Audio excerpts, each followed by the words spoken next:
All right, my Atomic Autoworks friends, buckle up because this is what not to do when you restore a car. This 1978 Firebird Trans Am model just came into the shop and it's fully restored. Literally just left a shop. Now, before we dig into this car, I want to give credit where credit's due. This car came from our good friends over at the Bass Brothers in Wallingford, Connecticut, and Jimmy over there already went through and corrected the mechanical aspect of this vehicle, and it was a mess. He showed me they had welded the exhaust direct to the floor with no exhaust mounts, nothing, just welded right to metal, missing gaskets, missing hardware, missing bolts, and the customer was supposed to drive this out of the other restoration shop. If they did, it would have broken down, it would have broke apart, major disaster. But now it's here with us. We got the bodywork, we got the interior. We're gonna make this once beautiful car beautiful again. Now, what I wanna do is help out a lot of our customers, and this is a good example because there's a lot of people who remember the muscle car era. This is what they wanted, this is what they loved. But the problem is they don't do this for a living, and they don't wanna know. Nobody wants to go to McDonald's and know exactly how the beef comes. You just wanna eat it. And it's the same thing with a lot of our customers who want an older car. But there's things you should really know to kind of cover your tail, because you could go through and invest a lot of money into a vehicle and have it worth nothing. And nobody wants that. Even though you might only care about just driving around and having fun, it's gonna get to a point where someone's gonna see it and then they're gonna point out all these flaws. So things that are red flags that I'm gonna go over with you on this car are, first off, you look at the chrome moldings, right? You look at the fit and finish. If you look down at the edges of these things and you see that the paint didn't go in there, or there's paint on the chrome molding, that means they did not take the moldings off the car. There's a couple of reasons why you would do that. One is laziness, but two is most of these cars had water damage, so you have rust damage underneath the chrome molding, and that is a no-no. What happens is it rusts out, and there's these little pins, which I will show you in a Z28 that we already have the window out and started cleaning up. But there's these little pins that the clips pop into, and then the chrome snaps into those. If those are rusted out and gone, the chrome will not stay in place. If it's simple as just those clips missing, some people put urethane or silicone, push the moldings in, and hope that it stays that way, which it usually doesn't.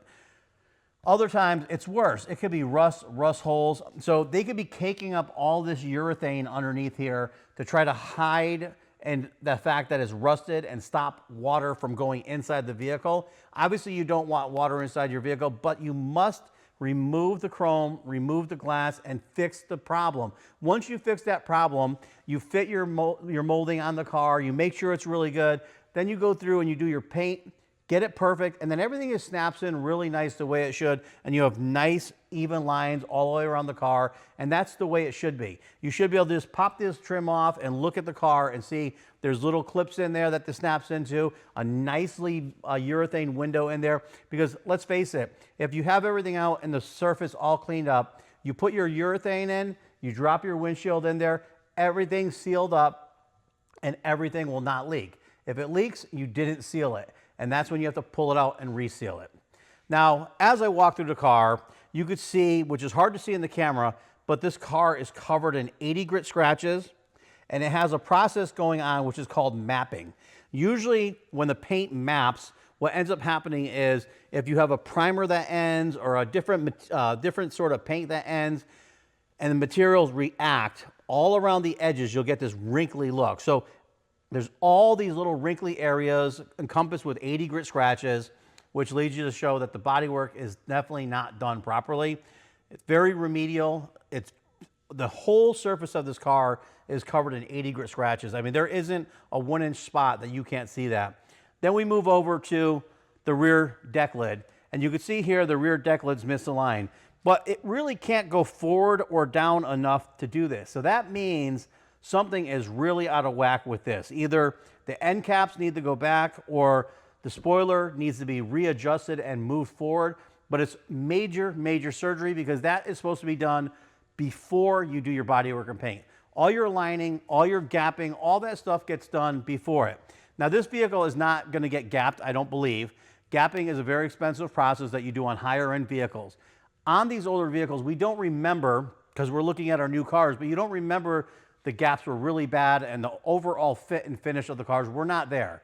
So the process of gapping is actually TIG welding all the sides, filing it, aligning everything so it's completely perfect, basically making it better than it was at the factory, which is a lot of money, and I understand why a lot of people don't want to do that. So we're bringing it back closer to original, so we will go through and align everything the best we can, and then try to get the best gaps we can from the factory and adjust everything at that point.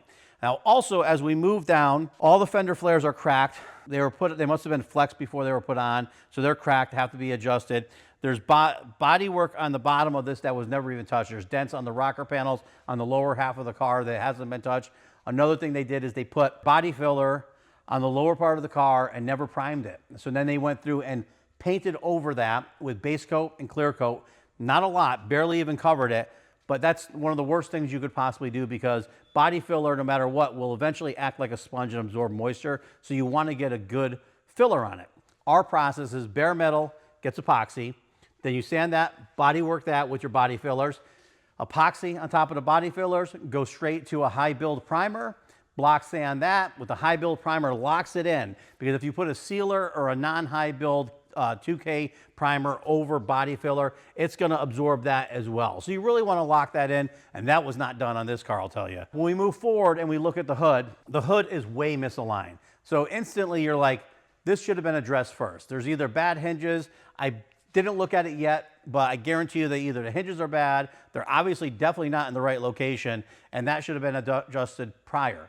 If it gets to that point and someone thinks that you're going to be able to go in and tweak some things and put it back to the way it should be, you're going to be wrong, because that is not how it works. That needs to be done first. Very rarely can you adjust a panel after it's already been bodyworked and painted. That's another thing that was completely overlooked. The fender on the driver's side is bulged out a lot.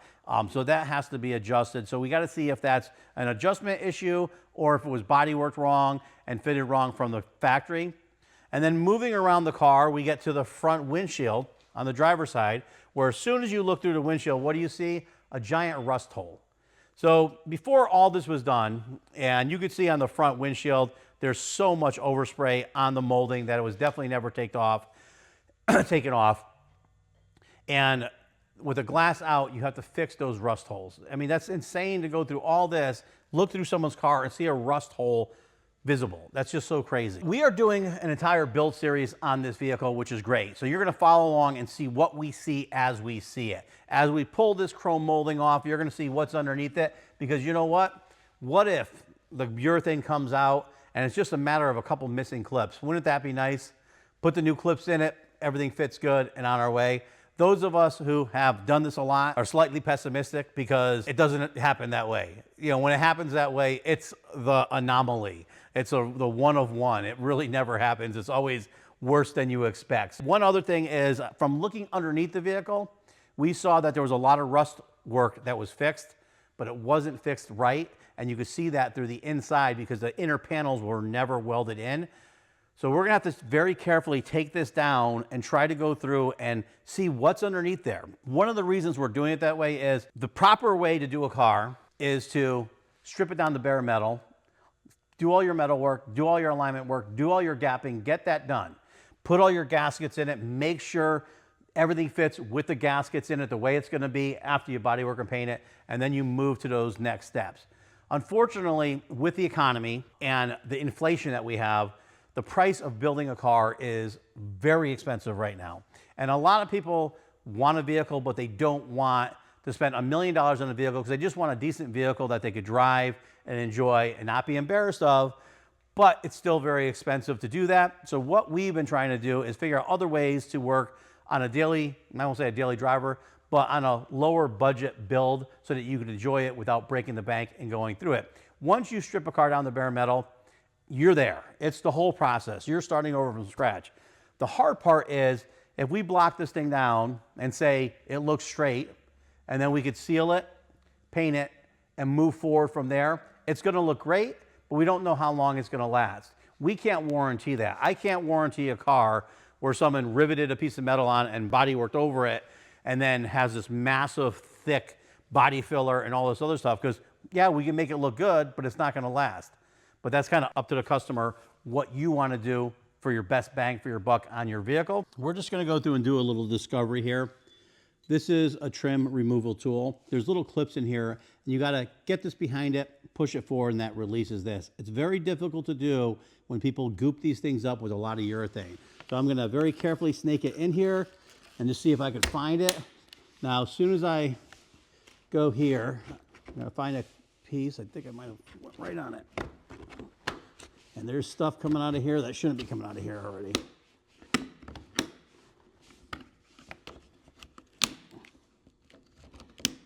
Okay. There's not a lot of clips I'm finding out here. But there's a lot of stuff gooped up in this thing. Ooh.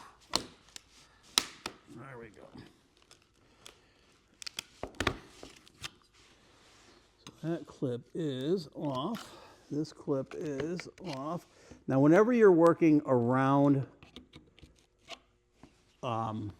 glass, you want to be super careful because you just touch the edge of a glass and it's going to crack.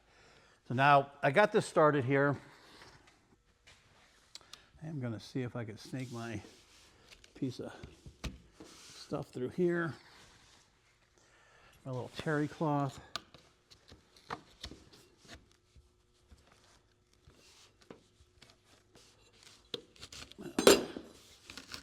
So I got my terry cloth through here now. And I like to just kind of go down as we go. We don't really want to push over you don't want to pry off of the vehicle. But this just gives us a little lift up and we're not putting pressure on the molding. A lot of people will wrench this or grab this. You got to be very careful. You don't want to do any damage to these moldings. If it's an original molding, they're way better quality than the new moldings. New moldings look good, but they're thinner and the tolerances aren't quite where they should be. So we're just going to keep going around till we find another one, which I believe we just did. There we go. So that just popped off. Now what I'm going to do is I'm going to work this area from the other side. So as I remove the pieces, we're just going to kind of bag and tag and label them as we go. I like to dumb it down so you don't have to think. So this is 1978 Firebird Trans Am rear window upper.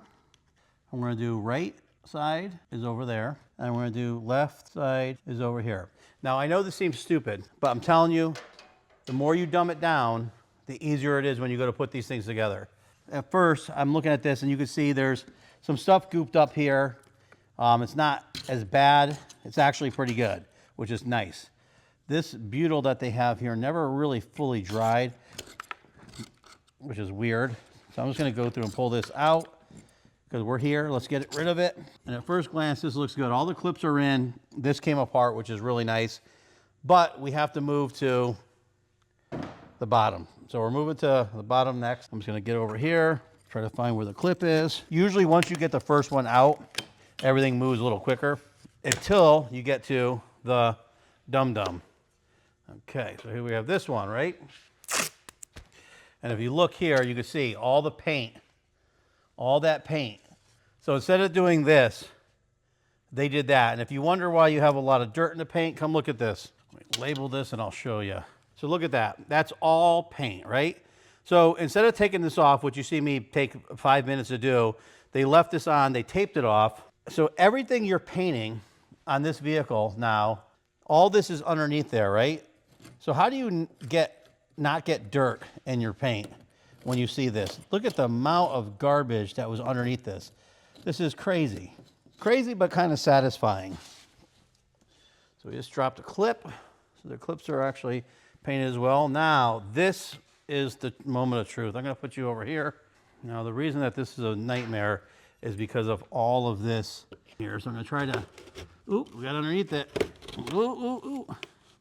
I actually want to start more at the side here.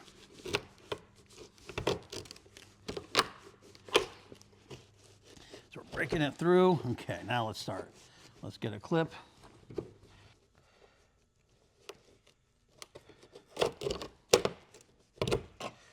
Now we got it broken loose, which is great. So we can begin our process. Here we go, ready? So you can see all this crap on here needs to come off. This is actually hard, ugh, and gross. So we're gonna bring this down to the next one, which is around here.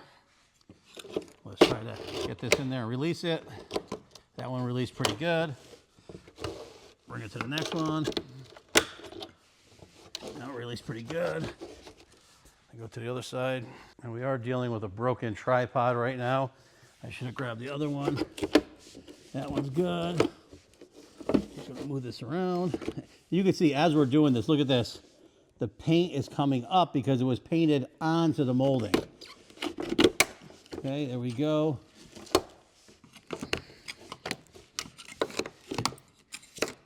And that's it. So look at that. That's all caked on gasket material that has to come off. That's all crud, right? So now let's take a look. I'm gonna label that in a second. But let's take a look down here. So actually, this is hilarious because this is one of one.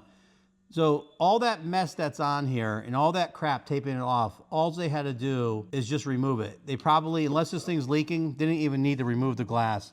You could have just done what we did. We could take these clips out, and once these clips are out, you sand it and paint it, and this thing would have been a lot better off. This is some crazy stuff here. So let's go through and just keep popping these off. This side's gooped up a little bit more than the other side. Okay, so this side again, same thing, covered in shit. Tons of crap in here. But look at that, we got this all off. For the most part, so far, all the clips are on here. Now the customer has a option. If they don't want to remove this, yeah, this seal is so dry rotted on here. All this rubber goop on here. So if the customer says it's not leaking, I don't want to replace the glass, it's a choice they have to make. You know, it's for us, I always replace everything because it's good to make sure everything's sealed. But honestly, now that this is off, we could do this. If there was a problem with the glass guy could come, remove this glass and put it back in, and there would be no issues. So we moved over to the windshield. Let's see if we're lucky twice. Can we hit gold on this one again? So we'll bag and tag it. 1978 Firebird. A lot of people think it's crazy to label all this stuff, but when you have multiple cars in here, Camaros, Firebirds, of the same era, it gets very easy if something was to get misplaced, and I don't like anything misplaced. I like everything to go back to the original customer on their vehicle. So I'm just gonna try to pop this.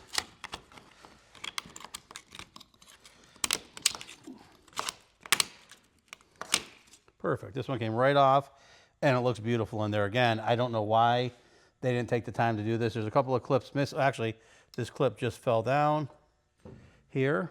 So that clip's gonna go up there, but we're taking them all off anyway. So that's pretty good. So when I say this is great news for the customer, it's because if this had rust in it, like the back, it's very rare that those back windows aren't rusted. I went through and scraped out everything. I didn't find any rust spot. There's one little blister at the top edge, very easy to repair. No welding, it's just clean it up and it's good to go. This is a beautiful channel here. And so what's great and exciting about the customer is if they don't want to remove the glass, they don't have to remove it. They don't have to replace it. And that's an option for them to do that and not spend $1 million doing that. Unfortunately, on the front windshield, we have to remove this one. We're gonna try to remove it nicely and not damage it, which is very difficult to do on these front windshields, just because the rust wasn't addressed underneath there, and that has to be addressed. What's nice is we don't have to do any rust work in this channel, and that saves our customer a lot of money. I cannot believe with the amount of crud. The rear, there's a rubber seal underneath the back gasket. That was so corroded on there. I can't believe it came off with all the crap that they put on here. Okay. So this is all released. All right, released.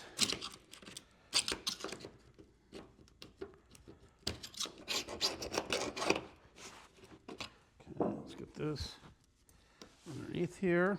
Very easy when you're doing moldings to want to pry on it and pull it up, because it will literally bend so easily. There it is. Had a little dum-dum in there. Okay. Take this one. and this clip.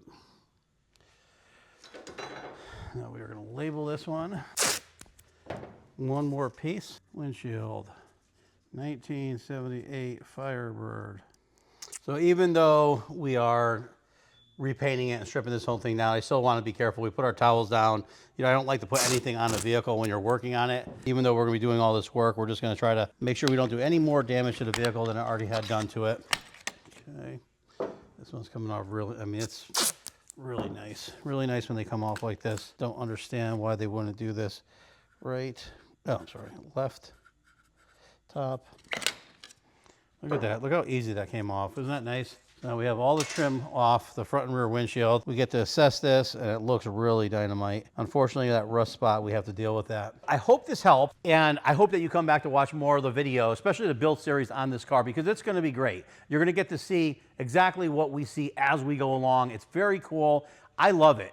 It's like opening a Christmas present, but it's a shitty Christmas present. You got to open it up, see what's underneath, and see what you get to fix, and see how bad it really is. Sometimes it's not as bad, sometimes it is, but you get to watch that with us. So please remember to like, share, follow, subscribe, ring the bell. You know, it really helps us out, and I super appreciate it. You know, when you guys chime in and give us some advice and talk to us and ask questions and all that, it's great for us. I really appreciate that. And you don't understand that it's not just our journey of what we're doing. This is a journey with you guys because you help us do this. So as you watch along and we do it, we live it together. And I kind of think it's a great thing because with all this crazy AI, fake world stuff going on, it's nice just to have a little bit of reality and on our day-to-day basis, see normal.